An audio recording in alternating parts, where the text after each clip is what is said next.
What is love if you don't give it away? Want to charm a woman anyway because you are built to pursue. A purpose marriage, really, and it takes a lot of intentionality. True companionship is not proximity. It is a mutual knowing. Intentional love will always win. Join us for Love Diaries, where couples share their love stories, play fun games, and more. Love Diaries, where love is honest, learning is constant, and conversations matter. Love Diaries, love will always win.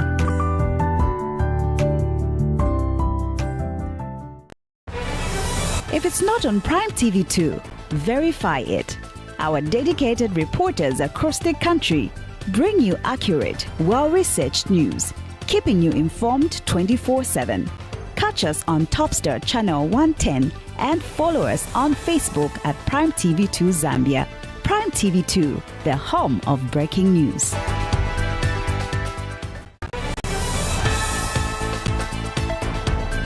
Why keep your business in the dark? Our news channel and the trusted platform that helps business grow. Botswana, of course, behind me is the Kazongola Bridge. And we broadcast on Topstar Channel 110, DTH platform, and reach an expanding digital audience through our Facebook page, PTV2 Zambia. Projects that have been dotted across the country. Advertise with us today. Contact our marketing team on 0978 71 9477. Prime TV2, the home of breaking news.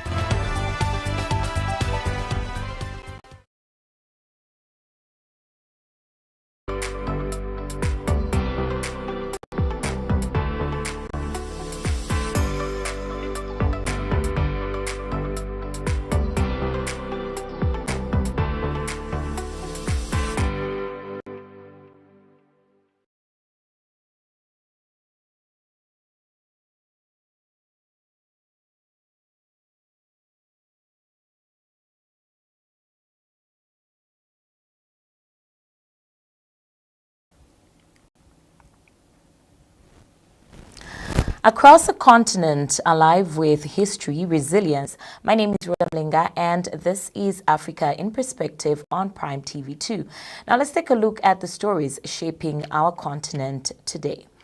Ghana is calling for global support at the United Nations for a draft resolution that would reorganize the transatlantic slave trade as the gravest crime against humanity. The move is aimed at strengthening ongoing conversations around reparations and historical accountability. Speaking ahead of the proposal, Ghana's permanent representative Samuel Yao Kuma urged member states to see the resolution as a step towards acknowledging the full-scale and lasting impact of one of history's most devastating systems. Kuma addressed concerns that such language could be interpreted as placing one atrocity above others. He also rejected that view, explaining that the resolution is not about comparing suffering or creating a legal hierarchy among crimes against humanity. Instead, he said it seeks to identify a historical system that reshaped the modern world. And he also continues to influence global inequalities. He emphasized that atrocities such as genocide, apartheid, and colonial violence remain clearly condemned under international law, and the focus, he said, is on recognition, not comparison. And for Ghana, the resolution represents an effort to confront history honestly while helping to build a foundation for broader discussions on justice and reparative measures. Kuma also stressed that supporting the resolution should not be seen as an act of accusation, but as one of shared responsibility.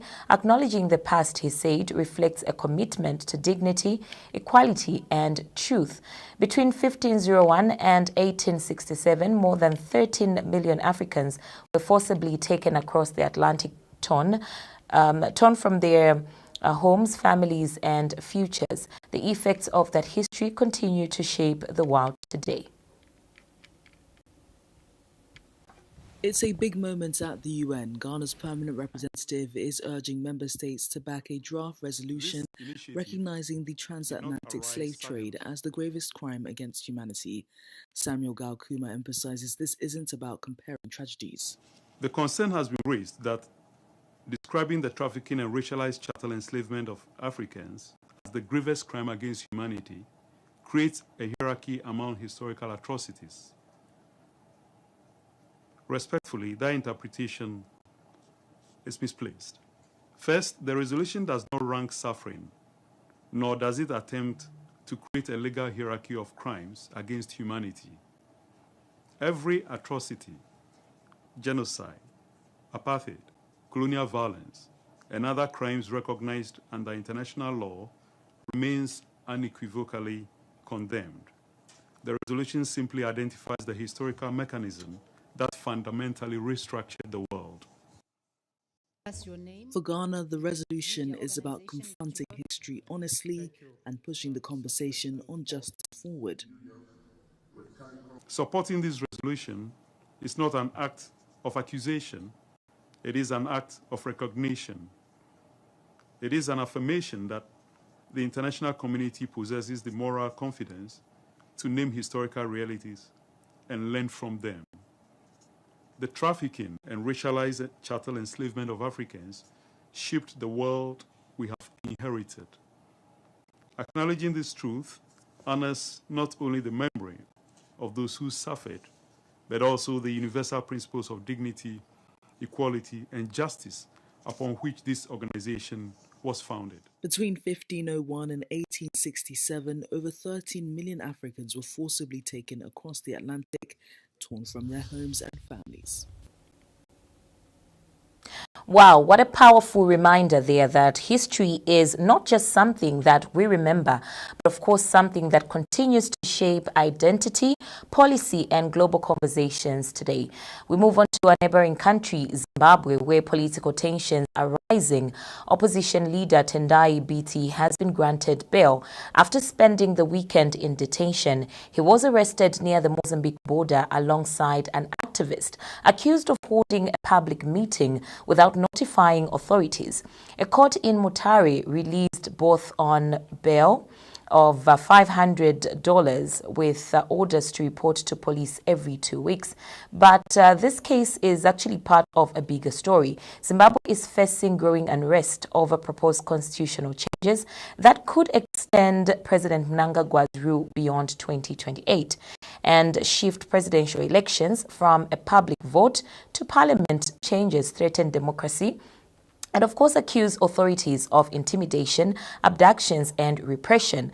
The ruling ZANU-PF party denies wrongdoing, but frustration is mounting as many say economic challenges and corruption remain unresolved. For many Zimbabweans, this moment is about more than one unrest. It is about the future of how the country is governed. Let's have a look at this. Political tensions are rising in Zimbabwe. Opposition leader Tendai Biti has been granted bail after spending the weekend in detention. He was arrested near the Mozambique border alongside an activist accused of holding a public meeting without notifying authorities. The case is part of a bigger story. Zimbabwe is facing growing unrest over proposed constitutional changes that could extend President Emerson Mnangagwa's rule beyond 2028 and shift presidential elections from a public vote to parliament. Mnangagwa, who came to power in 2017 after Robert Mugabe stepped down, is already serving his second term under the current constitution. Critics say the proposed changes threaten democracy and accuse authorities of intimidation, abductions and repression. The ruling ZANU-PF party denies any wrongdoing.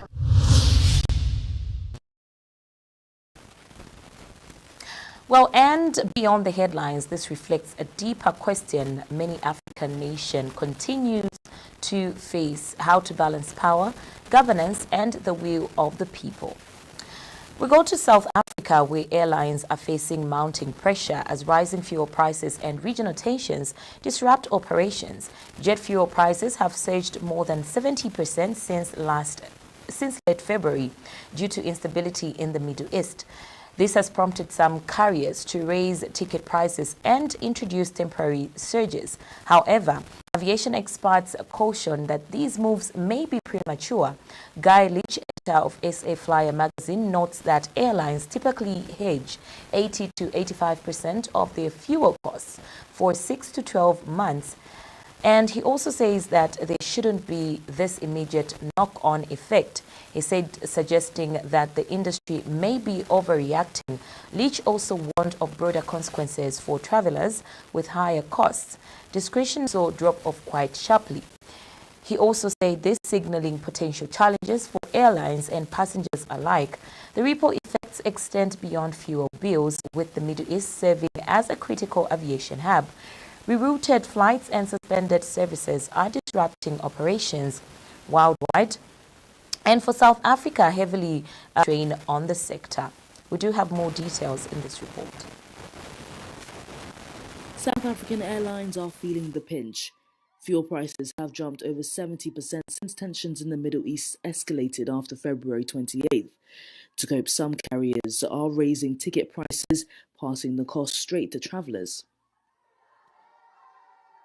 The conflict in the Middle East and obviously the restraint on the movement of fuel around the world really has had a severe impact on the price of jet fuel. So we've seen increases. In the beginning it was about 70% in some of the coastal regions. That's gone up even higher now. Some experts say airlines might be moving too fast. Jet fuel prices don't always jump in line with crude oil, so ticket hikes could be premature. Globally, the standard for airlines to hedge their fuel prices is 6 to 12 months, and they hedge as much as 80 to 85% of their fuel. That means that they're locking in their prices for the next 6 to 12 months. So there shouldn't be this immediate knock-on effect that the airlines are claiming in terms of jet fuel. With fuel costs climbing, passengers are paying more to fly, and analysts warn the squeeze could soon ground demand. The big concern I have is that discretionary travel will suddenly become that much more unaffordable, and the demand will drop off quite sharply. And so we'll see, well, obviously less seats, we'll see less demand for seats, we'll see less actual flying, we'll see airlines beginning to combine flights, and the industry's growth is going to be quite remarkably slowed, if not actually reversed. The impact goes beyond higher fuel costs. With the Middle East a key aviation hub, flights are being rerouted and some services suspended. South Africa, which relies on imported aircraft parts, disruptions are hitting airlines right where it hurts. Quite an interesting report. Economic pressures like these quietly shape daily life, impacting travel business and, of course, opportunity across borders. You're still watching Africa in Perspective on Prime TV2. Do not forget, this is on Topstar, channel 110, and also on our Facebook page, that is PTV2 Zambia. We continue with the stories shaping the continent. Benin's opposition party, the Democrats, say it will not endorse any candidate in the race to replace President Patrice Talon. Now, with the presidential election just weeks away, the country's main opposition party says it will not be backing any contender. The Democrats' own nominee has been barred after failing to gather enough parliamentary support. Now, the only two candidates for the April 12th vote will be President Talon's successor, Raumad Wangari, and Paul Hangpe of the opposition FCBE. After a meeting in Cotonou on Sunday, the party's general secretary said it would not endorse either contender, but remains open to dialogue. In a Republican spirit, of course, and the announcement comes at a difficult time for the party. Earlier this month, former President Thomas Boniai stepped down, citing health reasons. His son, Chabi, also recently left the party after being arrested in connection with an attempted coup. And in January's parliamentary elections, the Democrats lost all 28 seats to the ruling coalition. Wow. However, a new leader has now been elected, former MP Naureni Achade, who is calling on members to recognize and also form battle lines to move forward. President Talon steps down next month after completing 2 terms in office. With Benin's presidential election just weeks away, the country's main opposition party says it won't be backing any candidate. The Democrats' own nominee has been barred from standing after failing to gather enough parliamentary support. The only two candidates for the April 12th vote will be President Talon's anointed successor, Romuald Wangari, and Paul Unkpe of the opposition FCBE. After a meeting in Cotonou on Sunday, the Democrats' General Secretary said the party wouldn't endorse either contender, but remained open to dialogue in a Republican spirit. The announcement comes at a difficult time for the party. Earlier this month, its leader, former President Thomas Boni Yayi, stepped down, citing health reasons. And in January's parliamentary elections, the Democrats lost all their 28 seats to the ruling coalition. But Sunday's meeting also saw the party elect a new leader, former MP Nurini Achade. He's called on members to get organised and wake the country up.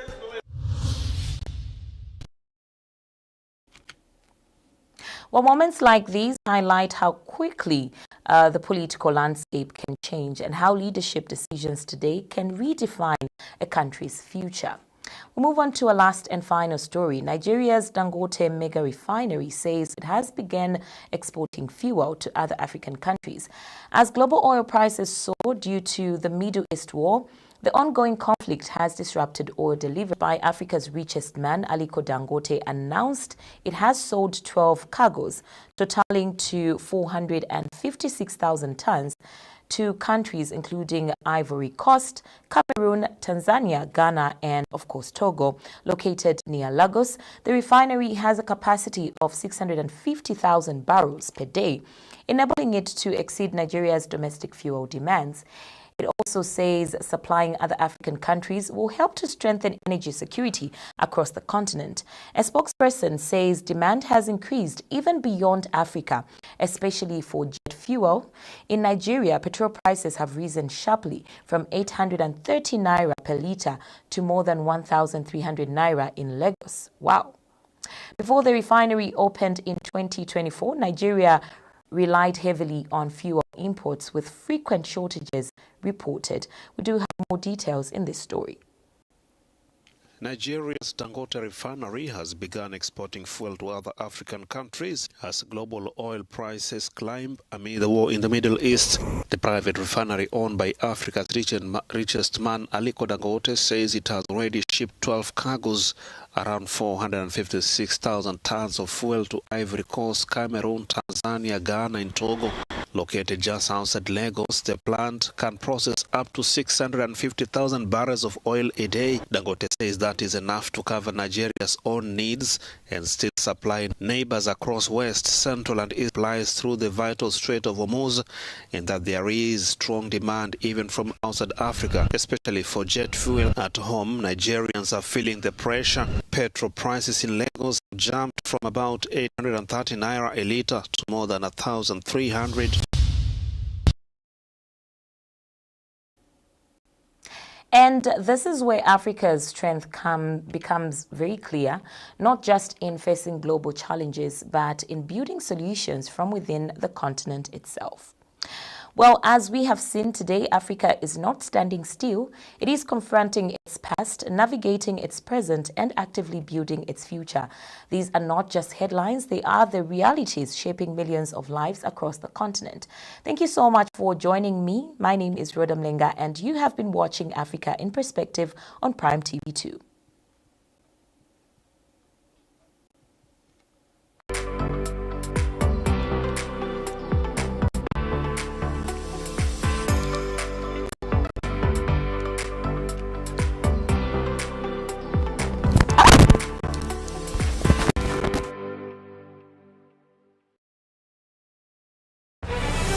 If it's not on Prime TV2, verify it.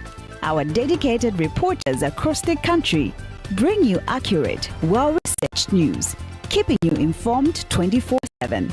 Catch us on Topstar Channel 110 and follow us on Facebook at Prime TV2 Zambia.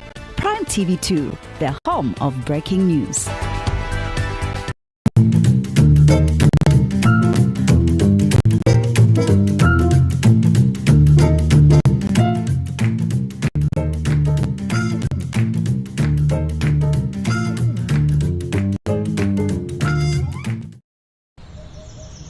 Start your day with Sunrise Breakfast Show. The flagship morning show on Prime TV 2. Wake up to breakfast news as it happens. Not if you're not away. In-depth discussions on the day's top stories. Live reporter check-ins from across the country. Expert analysis on government policies and their impact. The latest in local and international sports. Catch us on Topstar Channel 110 and follow us on Facebook at PTV2 Zambia. Sunrise Breakfast. Sunrise Breakfast Show only on Prime TV 2, the home of breaking news.